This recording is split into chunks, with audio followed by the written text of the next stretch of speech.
Hello friends, welcome back to my YouTube channel love to nature I species. Friends, Hindi व्याकरण के इस video lecture में आज हम सर्वनाम के बारे में पढ़ने वाले हैं। सर्वनाम, जिसे हम इंग्लिश में प्रोनाउंस भी कहते हैं। आज हम सर्वनाम और सर्वनाम के जितने भी भेद हैं उनके बारे में भी जानेंगे।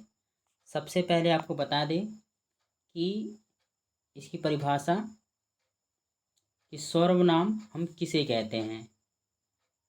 देखिए, संज्ञा के स्थान पर प्रयुक्त होने वाले शब्दों को हम क्या कहते हैं? सर्वनाम कहते हैं। आइए इसको एग्जाम्पल के माध्यम से समझते हैं। जैसे राम एक अच्छा लड़का है। एक अच्छा लड़का है। अब राम के स्थान पे हम जब राम के बारे में फिर से कुछ बताएंगे, जैसे राम अपना होमवर्क प्रतिदिन करता है, तो राम के स्थान पे हम प्रयोग कर सकते हैं कि वह प्रतिदिन अपना काम करता है। यानी किसी भी संज्ञा के बार बार उसका रिपीट हो, उससे बचने के लिए हम नाउन के स्थान पे प्रोनाउन यानी संज्ञा के स्थान पे हम सर्वनाम का प्रयोग करते हैं। ठीक है फ्रेंड्स, तो समझ गए कि सर्वनाम किसे कहते हैं। तो संज्ञा के स्थान पर प्रयुक्त होने वाले शब्दों को सर्वनाम कहते हैं। जैसे हम, तुम, वह, वे, ये आदि शब्द क्या कहलाते हैं? सर्वनाम कहलाते हैं। एक चीज़ और याद रखना है कि हिंदी में कुल 11 मूल सर्वनाम होते हैं। परीक्षा में पूछा गया है, इसे याद रखना है कि कुल कितने मूल सर्वनाम होते हैं। तो इनकी संख्या है 11। यदि आप इन 11 का नाम एक बार देख लीजिए, जिसमें क्या है? मैं, तू, आप, यह, वह, सो, जो, कुछ,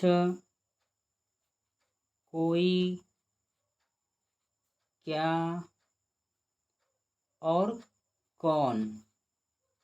ठीक है, मैं, तू, आप, यह, वह, सो, जो, कुछ, कोई, क्या और कौन, ये कुल मूल सर्वनाम हैं। इसके अलावा जो शेष हैं इन मूल सर्वनामों से उनकी क्या होती है? उत्पत्ति हुई है। अब हम आगे देखेंगे सर्वनाम के भेद। सर्वनाम के भेद तो हिंदी में याद रखना है फ्रेंड्स। इंग्लिश में सर्वनाम के भेद कहीं किताबों में 10 मिलेगा, कहीं 11 मिलेगा, कहीं 12, कहीं 13, पर आपको हिंदी में याद रखना है कि सर्वनाम के 6 भेद होते हैं। एक एक सर्वनाम के बारे में जानेंगे और उनके बारे में पढ़ते भी जाएंगे। चलिए, सबसे पहले हम लेते हैं पुरुषवाचक सर्वनाम। सर्वनाम क्या होता है? पुरुषवाचक सर्वनाम, तो याद रखना है जिस सर्वनाम से पुरुष का अर्थात वक्ता यानी बोलने वाला, श्रोता यानी सुनने वाला और अन्य जिसके बारे में बात किया जा रहा है उनके लिए हम जिन शब्दों का प्रयोग करते हैं, जिनके बारे में हम कुछ कहते हैं, वे कहलाते हैं पुरुषवाचक सर्वनाम। जैसे में मैं, हम, तुम, उसका, उसकी, ये शब्द क्या कहलाते हैं? पुरुषवाचक सर्वनाम। अब याद रखना है कि जो पुरुषवाचक सर्वनाम होते हैं उसके भी 3 भेद होते हैं। पुरुषवाचक सर्वनाम के 3 भेद हैं। कौन कौन से? तो सबसे पहले उत्तम पुरुष। उत्तम पुरुष, उत्तम पुरुष में कौन कौन से आते हैं? जैसे मैं, हम, हमने, मैंने, मेरी, ये सभी क्या कहलाते हैं? उत्तम पुरुष, यानी प्रथम पुरुष के अंतर्गत जो आते हैं। जैसे इंग्लिश में हम पढ़ते हैं फर्स्ट पर्सन, तो इसमें ये हिंदी में होता है उत्तम पुरुष। आगे हम बात करेंगे दूसरा जो है मध्यम पुरुष। मध्यम पुरुष जिसे हम इंग्लिश में हम लोग पढ़ते हैं सेकेंड पर्सन। जैसे यू, यानी तुम, तुमने, आप, तू, ये सभी क्या कहलाते हैं? मध्यम पुरुष के अंतर्गत आते हैं। ठीक है। और तीसरा है वो है अन्य पुरुष। अन्य पुरुष जैसे हम इंग्लिश में थर्ड पर्सन में यूज करते हैं वे, वह, उसका, उसकी, उन्हें। ठीक है। तो ये आपके पुरुषवाचक सर्वनाम के ये 3 भेद हो गए। इन्हें आप एक बार नोट कर लीजिएगा और एक बार फिर से देखिएगा। अब देखिए दूसरा जो सर्वनाम के 6 भेदों में जो दूसरा भेद है वो याद रखना है निश्चयवाचक। निश्चयवाचक सर्वनाम, यानी इसकी परिभाषा ध्यान से सुने। यानी जिन सर्वनाम शब्दों से किसी निश्चित वस्तु का, याद रखिएगा, किसी निश्चित वस्तु का क्या होता है? बोध होता है। याद रखना है जिन सर्वनाम शब्दों से किसी निश्चित वस्तु का बोध होता है उसे क्या कहते हैं? निश्चयवाचक सर्वनाम। जैसे यह और वह। यह का प्रयोग हम किसी नज़दीक वस्तु को संकेत करके बताते हुए और दूर की वस्तु के लिए वह का प्रयोग करते हैं। तो यह वह जो शब्द है ये निश्चयवाचक सर्वनाम है। जैसे यह पेंसिल है, वह गाय है, तो यह और वह क्या है? इसमें निश्चयवाचक सर्वनाम है। आइए हम आगे समझते हैं। तीसरा जो है इसका अपोजिट है अनिश्चयवाचक सर्वनाम। अनिश्चयवाचक सर्वनाम, इसका क्या मतलब है? यानी जिन सर्वनाम शब्दों से किसी निश्चित वस्तु का बोध क्या? निश्चित वस्तु का बोध नहीं होता है। निश्चित वस्तु का बोध नहीं, याद रखना, नहीं होता है, वो क्या कहलाते हैं? अनिश्चयवाचक सर्वनाम। आइए एग्जाम्पल से समझते हैं। जैसे में हम किसी कोई की बात करें, कोई आदमी, कोई व्यक्ति, कोई किताब, तो हमें कन्फर्म नहीं है। ठीक है। सब, सब में कौन कौन, कुछ कुछ। ठीक है। तो ये याद रखना है कोई, सब, कुछ जैसे शब्दों का प्रयोग किया जाएगा तो वो है आपका अनिश्चयवाचक सर्वनाम। ठीक है। अब जैसे नदी में कोई तैर रहा है, तो नदी में कोई, एग्जाम्पल समझिए, नदी में कोई तैर रहा है, तो ये क्या है, कोई शब्द अनिश्चयवाचक है, क्योंकि हमें ये नहीं पता कि नदी में कौन तैर रहा है।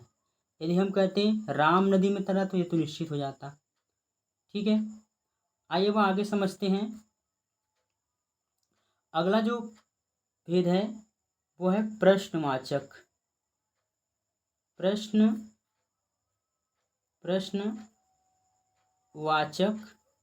सर्वनाम, यानी सर्वनाम जिससे प्रश्न किया जाता है।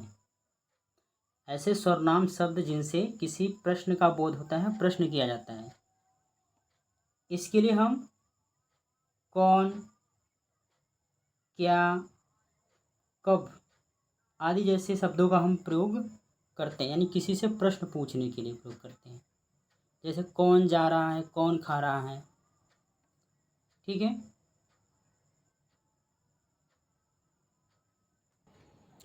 अब हम अगले सर्वनाम के भेद पर चले तो पांचवा भेद है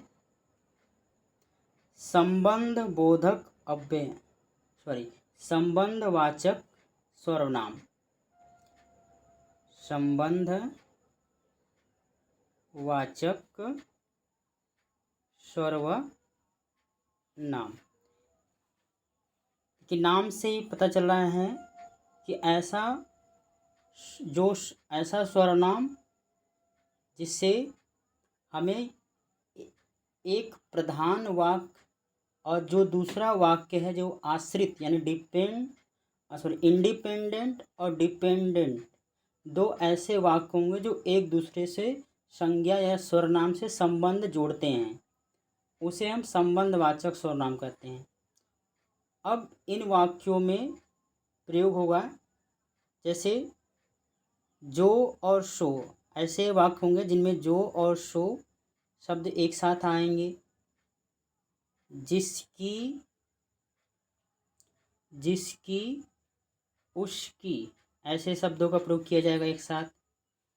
जहाँ, वहाँ, जैसा,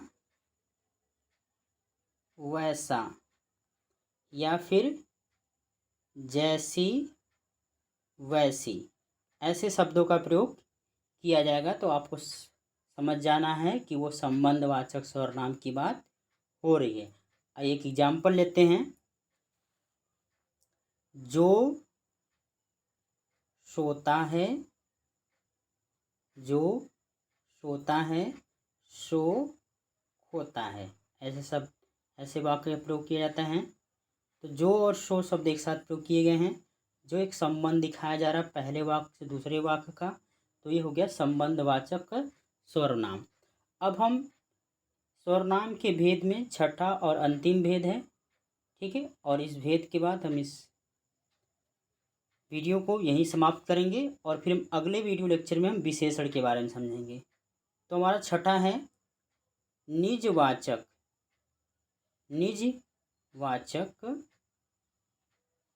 सर्वनाम, यानी इसको हिंदी में रिफ्लेक्सिव प्रोनाउन कहते हैं। तो जो सर्वनाम शब्द कर्ता के स्वयं के लिए प्रयोग में लाए जाते हैं वे निजवाचक सर्वनाम कहलाते हैं। जैसे हम आप शब्द का प्रयोग करते हैं अपने आप, स्वयं, या फिर हम खुद, ऐसे शब्दों का प्रयोग करते हैं। जैसे एक एग्जाम्पल लेते हैं। आप अपना काम स्वयं करते हैं, तो यहाँ पर जो स्वयं शब्द का प्रयोग किया गया है ये निजवाचक सर्वनाम का उदाहरण है। तो फ्रेंड्स, ये रहा आपका सर्वनाम की, हमने इसकी परिभाषा को देखा और हिंदी में कुल कितने सर्वनाम होते हैं और सर्वनाम के भेद को देखा और एक एक भेद के बारे में हमने उदाहरण के साथ समझा। आई होप कि आपको ये वीडियो अच्छा लगा होगा। यदि वीडियो आपको अच्छा लगे तो इसे लाइक शेयर करें, और इस चैनल को अभी तक सब्सक्राइब नहीं किया तो सब्सक्राइब कर लीजिए और अपने दोस्तों के साथ शेयर करें। ठीक है फ्रेंड्स, फिर हम अगले वीडियो लेक्चर में मिलेंगे। तब तक के लिए जय हिंद, जय भारत।